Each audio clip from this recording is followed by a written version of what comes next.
I wanted to talk about how to know what sort of company is right for you, how to know what industry is right for you, how to know what job is right for you, and how do you how do you figure this out?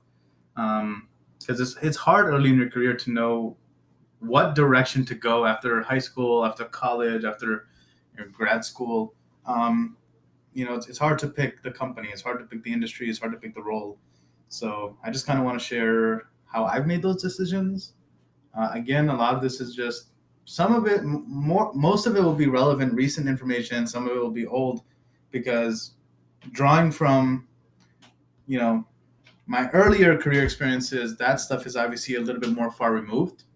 So my memory gets hazy as I think further back, um, but I hope it is of some value. So when I looked at roles early in my life, early in my working career, money was like the most important thing. Um, my the way I approached it, I think, was very haphazard early on. So, during college, I just looked for places where, like, maybe a lot of my friends are working at. If not friends, a lot of people I know are working at. I would look for places with good, wage. For example, I remember working for. God, I remember working for. I remember working for a small retail place that offered, like, I think, like 7.85 an hour. I think at the time minimum wage was like 7.25, so 7.85 was like, that was a big deal. And I was there for a while. Like, I think I was there my entire freshman year. And then what ended up happening was, and this is really really miserable. I'm a freshman. I'm working at this retail place, and my manager calls me at the end of the year. He calls me. Um, Actually, was I a freshman in college? Sorry, no. Like I said, my memory is actually really hazy. I'm just realizing this story actually takes place while I'm in high school, so maybe this is not an appropriate example, but I'll keep going with it anyway. So I'm in high school. I'm working at this retail place, and it's a fairly large chain, but it's more of a regional chain. So it's not like a national company. It's sort of a company that was only located, like, kind of in my region of the U.S. So I'm working there. Minimum wage is 7.25. I get a call from my manager over the intercom to please come to his office, and he tells me, "Hey, Mohammed, you've been doing some great work. We love you, and we're going to give you a raise to 792." And I did a quick math. I said 792. I'm making 785. He's moving me to 792, and I'm just like, my reaction was not even gratitude. My reaction was, why would you call me? I had to walk, like, I don't know, 50 plus feet. I had to walk around customers asking for help. Like, they're bothering me, and I'm like, I have to go. And you're calling me to your office like this is something important, and you're just here to tell me. I don't care what the laws are regarding privacy. You could have announced that raise over the intercom. You could have announced it to the whole store. Nothing in my life would have changed. People would not have been harassing me. There would not have been any paparazzi. What kind of raise is it? Like, I've done a year here, and you call me in for 7 cents, bro. That's not even 1%. 1% of what I make would be 7.8 cents. So actually, you should be giving me an 8 cents raise minimum, which is no. I that was the wage that made me say, yeah, I'm gonna go into tech someday, and I'm going to just not deal with nonsense like this. So to give a better example, I think, for people who are kind of entering their career. I remember early on, the one thing I looked at was definitely salary, but I also looked at reviews online for the company or in real life. So if I had people who worked at a company I was interested in, even if just interested in applying to, I would ask them, what was your experience, your interview experience, because the interview is sort of the handshake for the company. It's how a company sort of greets you. And if you have a bad experience, interview experience, you're not going to have a good working experience. It's just not going to happen. So I would look at how much companies are paying. I would look at Glassdoor reviews, but I don't think Glassdoor was really around. Um, Glassdoor is sort of the more modern solution. But I think, back then you could go on, I don't know, Yahoo Answers. You can go on Reddit. You could there were just forums that existed. I don't even know how to explain. I just maybe some MySpace post or something, or Facebook. Like, the research we had to do back then was I would even go on Tumblr if someone was talking about the company. So, looking at the money, looking at people's experiences, and also looking at how many people at my college are there, because I would really apply heavily to people who graduated from my college or were working there, not just because I thought it increased my chances, but also I just wanted to see more, I just wanted to see more familiar faces. So at the end of the day, if I had to really break it down, the one thing I craved in earlier careers was money, of course, and also just some sense of community. Like I wanted to be around my own peers. It didn't have to be people from my college. I preferred it, but if a company had like a lot of college kids working for it, I wanted to be there. That's really all it came down to. It was just some decent money, and I just wanted to work in some business unit, some subsidiary, some department where like I had other people to kind of joke around with and you know talk about the latest episode of Teen Wolf or something, or I don't know, whatever I was into at that time. Might have been CW shows, or what was it before WB? I guess I forget. Um, but yeah, that's all it came down to, was just I just wanted a place where I'd be comfortable. I never really thought about what sort of work will I be doing, what is my title, what is career progression. I was very ignorant early on. I was very ignorant. These aren't things I thought about.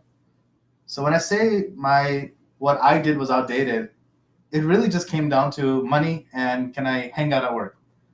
Nowadays, people should be looking at compensation. People should be looking at um, upward mobility, right? Because you need to know if when you join that company, are your days numbered? Like, will there come a time where you have to leave and go somewhere else? Because that mentality will really affect how you approach your work, right? If you have a future in a company, you're going to work a little harder and volunteer for more initiatives, go the extra mile. If it means in your performance reviews, you have more meat to talk about, you have more deliverables, right? That's different from a company where, right up front, okay, I'm never going to be like a manager here or a director. So I'm going to do my job. I'm going to clock out at 5 and, that's it. It's just 9 to 5 for me, which is appropriate. I encourage that.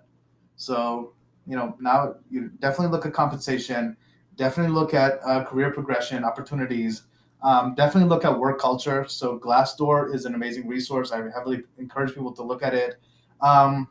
Look at how many people from your school work there, if only because networking is extremely important, and having even one single thing in common with plenty of people in your area, your program area, your business unit, your subsidiary, your department, what have you. Um, it really helps. I like that my school has graduated so many people. It's one of the largest, state universities in the tri-state. I really enjoy that there's so many alumni from my school, because it just makes it so easy to network. Or it did early on. Nowadays, I don't run into a lot of CIOs who went to my state school or even a state school. That's not to say it doesn't happen, but most of them have actually been, interestingly enough, they've been from foreign schools, or they come from like the Ivy Leagues, or the California state schools, which for whatever reason their state schools are just a little bit intense. They produce a lot of execs. Moving on, compensation, work culture, reviews, networking. The ability to network at work by checking if there's a lot of alumni on LinkedIn, upward mobility.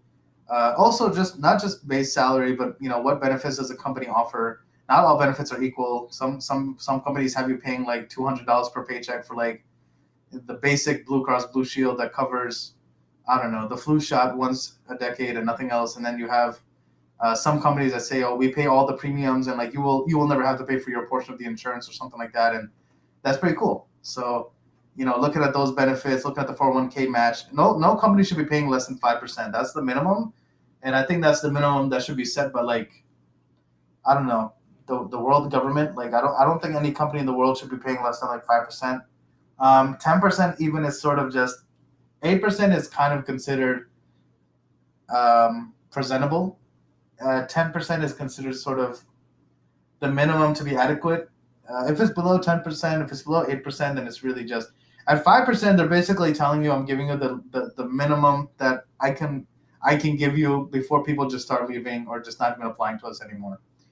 But definitely shoot for companies that have the double digits. I would even take a lower base salary if it meant like they have a better match, as long as the vesting schedule wasn't crazy, right? Don't take a lower salary if the vesting schedule is like 3 to 5 years. That's insane.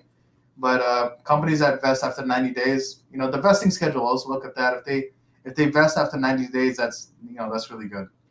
So what to look for today versus what people looked at for 10 plus years ago is entirely different. But it was also a less competitive landscape in the 2000s and the 2010s. Things were different. I had different priorities. I think other people had different priorities. People weren't as stressed as they are today. People weren't as, I don't want to say driven, but they weren't as pressured to be driven because back then you could kind of coast through life. I mean, you didn't have to be making six figures to own a house. And I think people say, that's something only the boomers enjoy, but I can tell you that, if you were working a tech job in like the 2000s, mid to late 2000s, before the financial crash, that was a problem. It was probably doable for you to get a decent house for like 300 to 500K. Like where I'm, what I'm seeing, in like northern New Jersey, New York City area, it's actually really hard. Like some of the houses I used to look at that were like 375K, in college, now they're just like $1 million. And I'm just like, okay, this is kind of bad because salaries did not triple or quadruple. So priorities were definitely different, when I was in high school or when I was in college, just because it definitely wasn't as hard to become established, to become independent versus now. So now people should definitely be a little bit more intelligent, strategic when it comes to looking at opportunities. Definitely just keep asking all the questions, do all the research. I was a little haphazard and I kind of regret that early in my career. But with that said, as I get further into my career, my priorities do change. So for entry level jobs, I was just kind of winging it, and maybe I should just admit that I was a little irresponsible. I was irresponsible, despite all the warnings my parents gave me. I mean, they gave me all the resources, all the support, all the education, all the advice. I just always, in my family, I've always just sort of done my own thing. And I used to be proud of that, but now going back, I really wish I'd listened to my parents. If your parents give you good advice, please listen to them. Otherwise, you'll be old and you'll be like, they didn't know what they were talking about. So early in my first few jobs, I was just kind of winging it. And again, it's just, can I have fun? And, do they pay like some money, right? When I got into the middle of my career, then my priorities kind of shift, right? Then I'm, once I hit management, it kind of forces you to mature, and you look at companies the same way I'm advising people now to look at companies, which is, is the company stable, right? If a company's in the news for some sort of lawsuit, I don't know, poisoning the water or something like that, obviously I'm not going to join them, because a company that's in the middle of a lawsuit, like, why should that impact IT? It impacts IT because guess what? I get hired, company's lawsuit does not end favorably. They get sued, they get fined, they pay money, they pay the fine. Next thing you know, we get laid off for unrelated reasons, and the company just tries to get rid of as many people because, now lost a lot of money, right? And that is something you should look up. Not every lawsuit makes the news. Please see if your company is currently being sued, and if you think the lawsuit has any merit, because you'd be surprised. Some lawsuits take like 5-10 years. So you might be looking at a company today and, they got sued in 2017. It's ongoing, but there might be a resolution soon. And if it's like a big lawsuit, like they're getting sued for, I don't know, like 80 million or some big number, you should be concerned, because they might get rid of people. So I look at, the stability of the company, the reputation of the company. The reason I look at reputation is because some people have the privilege of being able to choose who they work for. I do not want to work for a company where I'm trying to hire people and they tell me, no, you guys do this or that. So the stability of the company, the reputation of the company, these things matter. Also, the culture matters. If a company has a bad work culture, even if I know that my department or what have you doesn't have a bad culture and I'll be treated well, when you're a manager, I'm also thinking, well, I don't want to work for the company. I know I'll be treated like royalty, but guess what? Again, I'm trying to hire someone and people are going to tell me, no, we don't want to work for a company with like 2 stars on Glassdoor, right? So surprisingly, a lot of the things I look for is the public image of the company, how it's presented, how it looks. Because I might not be an investor, I might not be an executive, like I have nothing to do with that. But when you're middle management, a lot of the stuff the company does affects how I can do my job. If I'm not able to hire people because the company keeps messing up, that's going to be my problem. That's something I have to look at. If I'm not able to retain employees because the company is going through some restructuring and that scared away everyone because there's no communication. Again, the company might be like, oh, how's our restructuring IT's problem? Well, it's your problem because people get scared in restructuring because they think about bankruptcy, they think about Chapter 11. They don't, sometimes it's routine and sometimes there's some problems lurking behind the restructuring. So, people sometimes run away when these things get announced. So when I look at a company, at least what I was looking for when I was looking at like program management jobs, I did a lot of research into, okay, is the company good, stable? How do they operate? Is it a popular company in the sense that people like it? And yeah, just looking at some of the moves they made, some of the acquisitions they've made, and is this in a company that's being run well? Some of the other things I look at is obviously I look at the benefits, I look at the compensation. I always negotiate the compensation. Even if they say no, you should always ask for more. I look at, how are the communications in the company? Is everyone siloed or is there good open collaboration happening? That's extremely important to ask. I look at the person who had this job before, can I ask where did they go? In the sense that were they promoted or did they just leave for maybe a different opportunity? Is there upward mobility options? Is there professional development opportunities, mentorship, stuff like that? So, the questions I ask become a lot deeper. There's more questions. They're a lot deeper. And at the end of the day, I just like to make sure that if I'm, program, product, project, all these managers, I'm being set up for success. Finally, when it comes to C-level roles, the questions I ask become a little bit simpler. I don't know why. It's not that I do this on purpose or I have some formula somewhere. But at the C-level, I become a little bit calmer. But I think it's because, we've gone entry level where I kind of was just going around. But in middle management, I think those type of roles, I was very stringent because there were a lot of things out of my control. And I try to get information on them so that I could make sure that I was able to execute my job. So if I'm at the C-level or applying for C-level jobs, I kind of focus more on what's the current direction of the company? The company has core products or services, but how have you adapted to COVID or ways of conducting business and delivering to customers in COVID? How has your growth been? Have you downsized or had any hiring freezes in COVID? Are you growing? So a lot of the questions I ask they're still meaningful, but I think when you're at the sponsor level, you don't worry too much about certain things that will impact your job just because there aren't as many things that will get in your way, right? So I don't ask, is there open communication between companies? That's something a manager has to deal with. But if you're a CIO, for a fact, it doesn't matter who you email, your email is going to get a response, right? It doesn't matter, what is, I guess, the direction of the company because you have some impact on the direction of the company. So that's not something you're going to worry about. If the company, has a negative reputation, well, guess what? If you're the CIO, you can change that. You can give them, better publicity just by being proactive, right? Going to colleges to do recruiting. Because if you're a program manager and you go to a college and your company has a bad rep, nobody's going to believe that you're trying to change things. If you're the CIO and you go, you just show up, do a little meet and greet, smile for the camera, stuff like that. That goes a longer way to instilling confidence because then people at that college can say, yeah, the company has kind of been underperforming or there's been some issues, but that one of the head honchos came and he talked to us. He kind of told us what they're doing, how they're trying to change, why there will be some growth and better opportunities.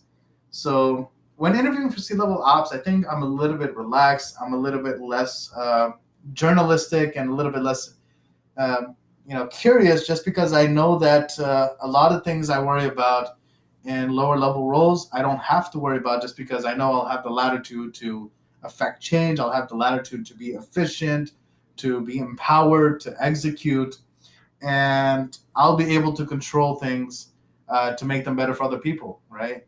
In middle management, you can ask, hey, what is the culture like? Is it collaborative or independent, right? Do people like working together, or is there some team building issues that need to be resolved? As a C-level, I'm not going to ask, oh, do people work together? I can just make that happen. I don't have to ask, is there good communication happening? If there's not, I can make that change. So that is sort of just the evolution of how I ask questions. I don't know how informative this was, but I was fighting off something a few days ago, and it's kind of in that weird stage where I'm not entirely sick, but I have a slight headache and I'm a little nasally, and I think that's worse. Some people, they get sick, so the first day you feel it coming, then the second or third day you're sick. For me, it's sort of 5 days of just headache and like runny nose, and you don't feel like there's nothing else, and you're not really sure like what is happening. So that's why usually my recordings, my podcasts are a little bit haphazard. That's just my style. I've sort of embraced it. You're just gonna hear me say and and you're just gonna have weird pauses where I try to think of the words I'm looking for. I actually have some problem with English is my first language, and I did amazing on the SATs, but for whatever reason, I sometimes struggle to find certain words. So that might add to why these podcasts are a little chaotic. So I think this podcast might go up as one of the more chaotic ones if there's some sort of spectrum, if someone has like some sort of meter that shows a gradient of more efficient podcasts versus less efficient. This will probably be one of the less efficient ones. But as you go throughout your career, your questions need to change and evolve. But it's okay if you kind of reach a point where you become a little inverted, or you sort of, I guess, peak, and instead of asking a lot of questions, you find yourself kind of just asking a few, because that you kind of have all the facts at a certain point, and you're also able to do research more efficiently as you go up. So when you reach C-level roles, you also know like there's less. It's not just the tip of the iceberg. You kind of know what to expect at that point, and you're able to kind of dig up more info on the role, on the company, how they use tech and stuff like that. So maybe that's also why I become a little laissez-faire recently, because maybe I've just gotten better at research. I didn't notice it, and that's why I ask fewer questions. And maybe there's just a certain confidence when you do consulting, where you just deal with so many people and so many problems that you just become confident that I'm not going to ask too many questions because I feel like I know everything, which is not accurate, but that's just how I feel.